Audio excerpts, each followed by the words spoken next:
Citing low recruitment rates and readiness challenges, a coalition of health groups urges the Defense Department to do more about obesity.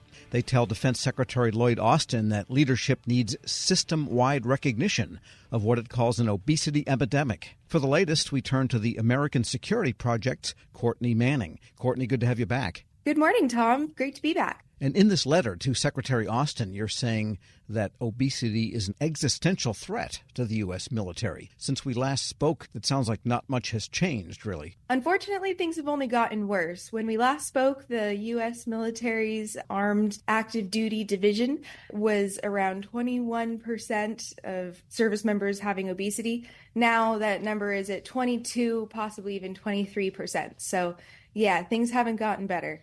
And this is both a problem for recruitment because too many of the people otherwise recruitable don't meet the guidelines for weight and body composition. And then once people are in and they become obese or they acquire obesity, then it's difficult for them to perform their duties in some cases.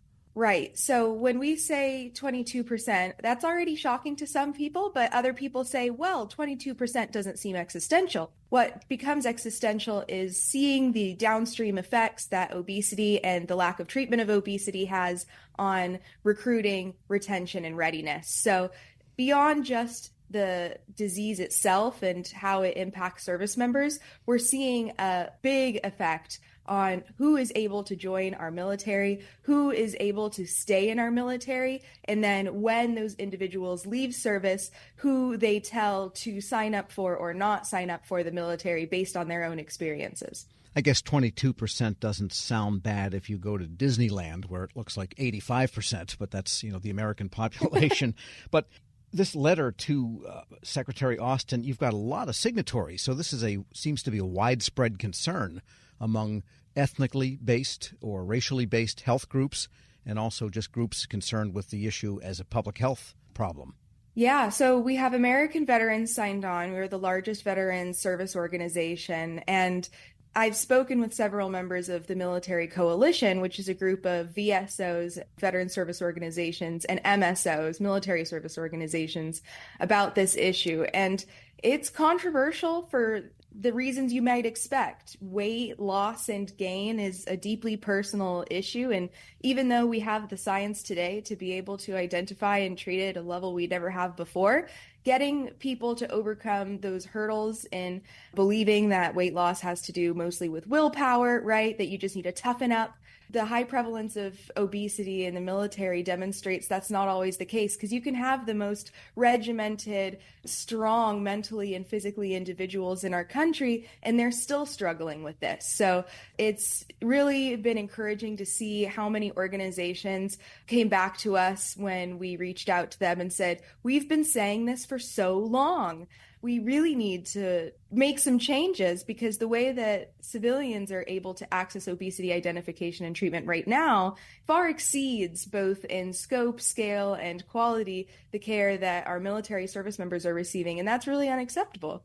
We're speaking with Courtney Manning. She's a research fellow at the American Security Project, and you have called on Austin and DoD really to take several steps. Review them for us.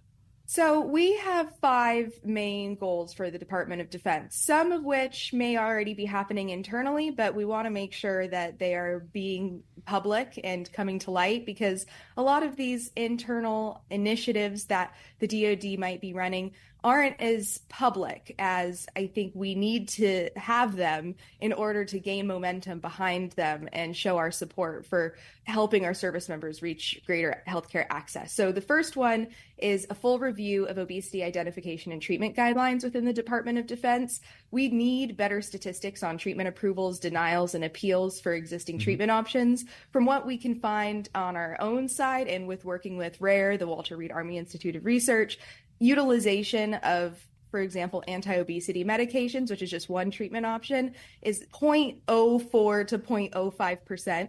which compared to that 22% number we were talking earlier is only around 191 individuals across our entire 1.3 million person active duty. So that shows even though some of these treatment options have been approved since 2018, they're not being utilized, they're not being prescribed, they're not being taken, and we want to find out why. And without data, we can't find out why. So that was a big one.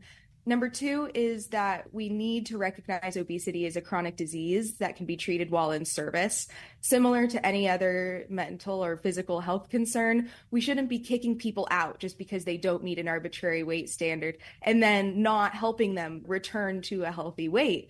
We need to keep as many people as we can, quite frankly. And if we do establish this as a chronic disease that deserves and requires treatment, we're not able to just administratively separate individuals for obesity. And the numbers on that are really vague. Number three is we need cost-effective policies for obesity prevention. So looking at what kinds of obesity prevention initiatives and programs have been introduced in the civilian world we live and looking at their efficacy and introducing them in the military. The ways that obesity is treated, those are also evolving and modernizing, aren't they? It's not just if you run another 5 miles. As we all know, you can out-eat exercise in 10 seconds when you're done. So there are much more sophisticated ways of dealing with weight loss nowadays, aren't there? Oh, I'm not a physician. I can't clinically recommend any specific treatment option, but only about 7% of individuals who are identified as having obesity in service ever get referred to a medical professional or a specialist. And even fewer of those, around like 1 to 2%, receive some form of treatment, which means that they may not even have the information that they need or the access to the information they need to make lifestyle choices, right? Which is the number one recommendation. But then given that most people in their lives have tried a diet, right, have tried lifestyle choices, when they recognize that they have a problem, they're not able to access any of the further steps that we now have. I think there's over 28 different treatment options for obesity. They're very case by case, they're individual basis, and you need to go to a doctor to access them. So without access to doctors, this is a world closed off to our service members. All right. And there were a couple of other things that you're calling on Austin and DoD to do.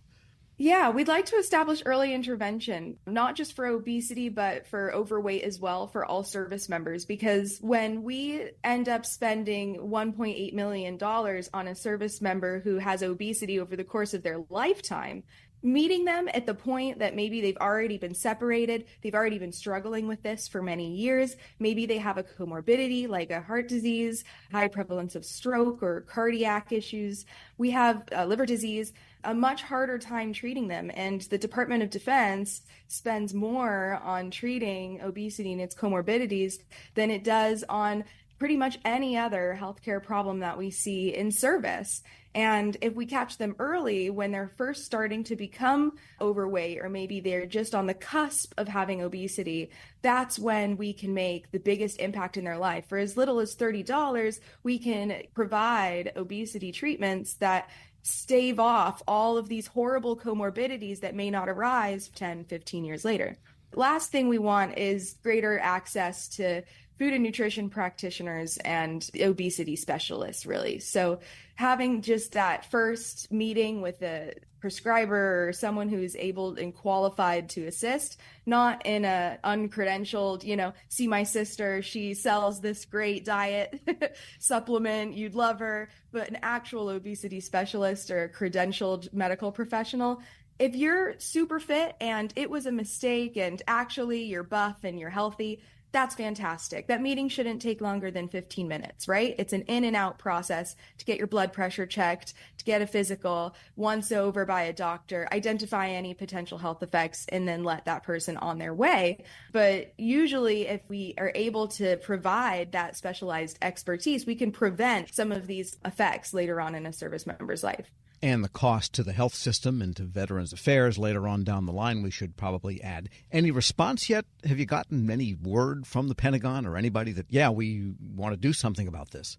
No, not yet. I think it's hard because we've done initiatives like this before at ASP, and I'm sure, plenty of other think tanks do the same. We will send a letter and not receive a word back from about 2 weeks or 2.5 weeks while they craft a response. And that's expected. We are also meeting with some folks at the DoD that we've met with previously and have a good relationship with. We, of course, update them that we have sent this letter and that we'd like to meet with them. And having so many great organizations on board does help. There are certain signatories, the YMCA, the Obesity Action Coalition, the American Diabetes Association. These groups have a little bit more Sure. influence in this space, and we're hoping to get them to